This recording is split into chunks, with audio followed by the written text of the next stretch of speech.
जो इस साल सबसे ज्यादा मार्क्स आपको दिलाएगा। इस वीडियो का हर एक पॉइंट आपको कुछ न कुछ जरूर सिखाएगा, इसलिए स्किप करने की या वीडियो को छोड़कर जाने की गलती बिल्कुल मत करना। मात्र 1% स्टूडेंट होंगे जो इस दुनिया में जिन्हें सभी सब्जेक्ट अच्छे लगते होंगे, वरना किसी को साइंस अच्छा लगता है, किसी को मैथ्स, किसी को पॉलिटिक्स, किसी को हिंदी, इंग्लिश, सोशल साइंस या फिर किसी को संस्कृत, फिजिक्स, केमिस्ट्री। लेकिन बाबा साहेब भीमराव अंबेडकर को सभी सब्जेक्ट पर महारत हासिल था। आज मैं आपको वो तरीका बताने वाला हूँ जिस तरीके से पढ़कर डॉक्टर भीमराव अंबेडकर को 11 भाषाओं का ज्ञान हुआ था। डॉक्टर भीमराव अंबेडकर दुनिया के एकमात्र ऐसे व्यक्ति हैं जिनके पास सभी विषयों पर मास्टर की डिग्री थी। उन्हें सभी सब्जेक्ट पर पीएचडी और डॉक्टरेट की डिग्री मिली थी। तो चलिए जानते हैं कि बाबा साहेब अंबेडकर किस तरीके से पढ़ते थे और आपको कैसे पढ़ना चाहिए। नंबर 1, उद्देश्य बड़ा हो तो प्रयत्न उससे भी बड़ा करो। पढ़ो ऐसे कि पढ़ाई जीवन का हिस्सा बन जाए। बाबा साहेब अंबेडकर जी ने कहा था, उठता वही है जो महान प्रयत्न करता है। कोलंबिया यूनिवर्सिटी में बाबा साहेब अंबेडकर जी ने 8 साल की पढ़ाई को केवल 2 साल और 3 महीने में कंप्लीट कर लिया था। वे हर दिन 21 घंटे पढ़ते थे। उन्होंने economic, politics, MA, history, geography, law, हर तरह की पढ़ाई की थी। उनकी लाइब्रेरी में 50,000 से भी ज्यादा बुक्स थे और हर बुक्स में कुछ ऐसे राइटिंग या निशान थे जिससे पता चलता है कि भीमराव अंबेडकर को बुक पढ़ने का सबसे ज्यादा शौक था। उनकी पढ़ाई का एक ही उद्देश्य था, देश को और देश में रहने वाले लोगों की सोच को बदलना है। भीमराव अंबेडकर के समय पर बहुत से महान और पढ़े लिखे लोग थे, लेकिन उनके जितना पढ़ाई करने वाला और उनके जितना ज्ञानी और बुद्धिमान कोई नहीं था। भीमराव अंबेडकर पार्टी या दावत में जाने के बजाय बुक पढ़ना ज्यादा पसंद करते थे। उनका कहना था, अगर आप मुझे दावत देना चाहते हैं तो मेरे लिए खाना का टिफिन घर पर ही भिजवा दीजिए, क्योंकि बाहर खाने के लिए आने जाने में, व्यर्थ की बातों में कई घंटे बर्बाद हो जाएंगे। प्रत्येक स्टूडेंट के लिए इम्पोर्टेंट पॉइंट्स। सीख नंबर 1, जिस तरह भीमराव अंबेडकर अपना अधिकतर समय किताबों को देते थे, उसी तरह अगर आप भी आज से प्रतिदिन किताबों को ईमानदारी से समय देंगे तो कामयाबी निश्चित है। दूसरी सीख, जिस तरह अंबेडकर साहब को किताबों से सच्चा वाला प्यार था और मनुष्य जाति की सोच को बदलने का क्रांतिकारी जुनून था, इसलिए 21 घंटे पढ़ाई करना उनके लिए सामान्य बात था। उसी तरह जिस भी व्यक्ति को पढ़ाई से प्यार हो जाएगा, जिसके पास बड़ा और महान उद्देश्य होगा, उसके लिए 12-15 घंटे पढ़ाई करना भी बहुत आसान हो जाएगा। तीसरी सीख, पढ़ाई को तन, मन, एनर्जी, समय सब कुछ दे दो।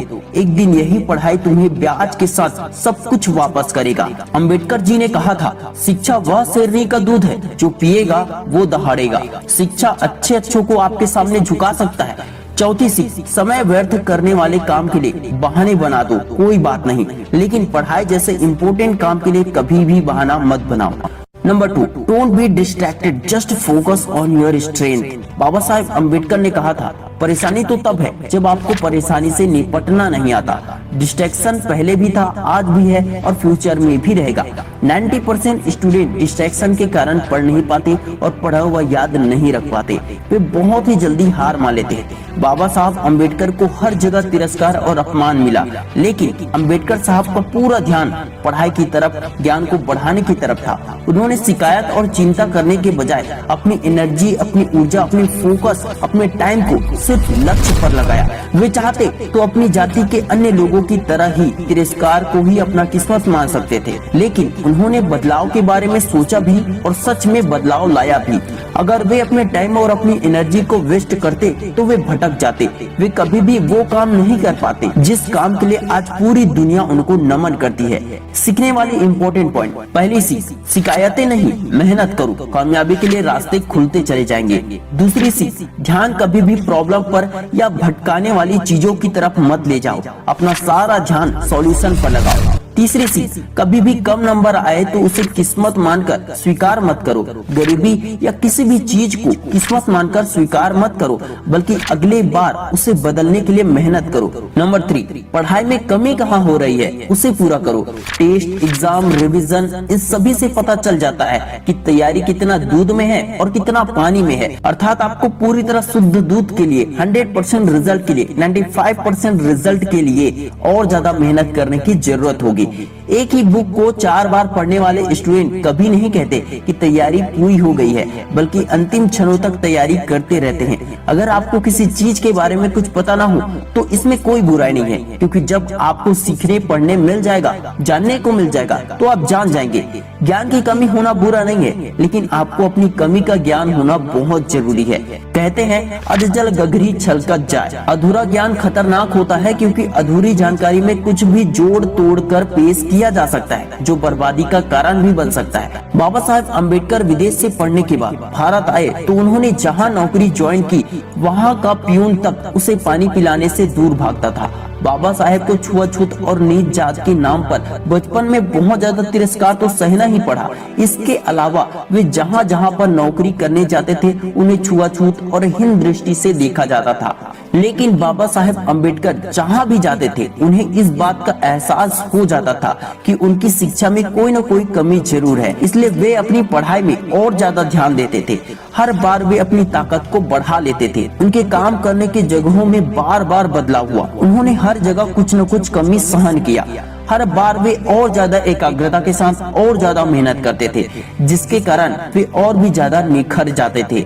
इसी के चलते बाबा साहेब को 11 भाषाओं का ज्ञान हो गया और 64 सब्जेक्ट के मास्टर भी बन चुके थे। लक्ष्य बड़ा हो तो साहस, हिम्मत, बुद्धि और रास्ते खुद ब खुद बढ़ने लगते हैं, और पैर कभी थमते या रुकते नहीं है, बस आगे बढ़ते रहते हैं। बाबा साहेब जैसे अनगिनत लोग थे जिन्हें अपमान सहना पड़ा था, लेकिन हिम्मत, साहस, बुद्धि केवल एक ने दिखाई, अंबेडकर जी ने। डॉक्टर भीमराव अंबेडकर दुनिया के केवल एक ही ऐसे व्यक्ति हैं जिनके पास सभी विषयों पर डॉक्टरेट यानी सभी विषय पर पीएचडी का खिताब है। इसलिए विश्व में ऐसा रिकॉर्ड किसी के पास नहीं है। वे कहते थे, यदि कोई व्यक्ति जीवन भर सीखना चाहे तो वह ज्ञान सागर के पानी में घुटने जितना ही जा सकता है। सीखने वाली इम्पोर्टेंट पॉइंट, पहली सीख, जो जितना सीखता है उसे उतना ही अपने ज्ञान की कमी का एहसास होता है, अर्थात ज्ञान अनंत है। दूसरी सीख, हिम्मत, साहस दिखाओ। तीसरी सीख, सभी विषयों में इंटरेस्ट बढ़ाओ, क्योंकि वे आपको विश्व रिकॉर्ड बनाने में मदद करेगा। Number 4, unstoppable. जब तक समय है पढ़ते रहो। घड़ी कभी भी नहीं रुकती, वे हमेशा चलती रहती है। दुनिया में बहुत से इंटेलिजेंट लोग पास्ट में हुए और प्रेजेंट में भी हैं, और आगे फ्यूचर में भी बहुत से इंटेलिजेंट लोग होंगे, लेकिन बाबा साहेब अम्बेडकर को हम कह सकते हैं अनस्टॉपेबल। वे कभी रुके नहीं, कभी हारे नहीं। Number 5, fight for your right. Gautam Buddha ने कहा था, जीवन में 1000 जंग जीतने से बेहतर है खुद से जीतना। स्टूडेंट को पढ़ाई से ध्यान हटाकर मोबाइल की तरफ कौन ले जाता है? उसका मन। पढ़ाई जैसे इम्पोर्टेंट काम को छोड़कर इधर उधर कौन भटकाता है? उसका मन। जिसने मन को कंट्रोल कर लिया उसने खुद को जीत लिया। जो खुद को जीत चुका है उसके लिए दुनिया में कुछ भी जीतना आसान है। बाबा साहेब अम्बेडकर अगर चाहते तो विदेश में अच्छी खासी नौकरी करके लग्जरी लाइफ जी सकते थे। विदेशों में नौकरी भी उनके लिए हाथ पांव जोड़कर खड़ी थी, लेकिन उन्होंने ठान लिया था कि वे लड़ेंगे और लोगों की सोच को बदलेंगे। उन्होंने मन को जीत लिया था। किसी भी प्रकार के भटकाव का उन पर कोई असर नहीं हुआ। पूरा जीवन उन्होंने अपने लक्ष्य को हासिल करने में और उसे साकार करने में लगा दिया। उन्होंने अपना अधिकार तो हासिल किया, साथ ही साथ लाखों करोड़ों लोगों को भी उनका अधिकार दिलाया। दोस्तों, मुझे उम्मीद है कि ये वीडियो आपकी पढ़ाई में बहुत ही ज्यादा हेल्प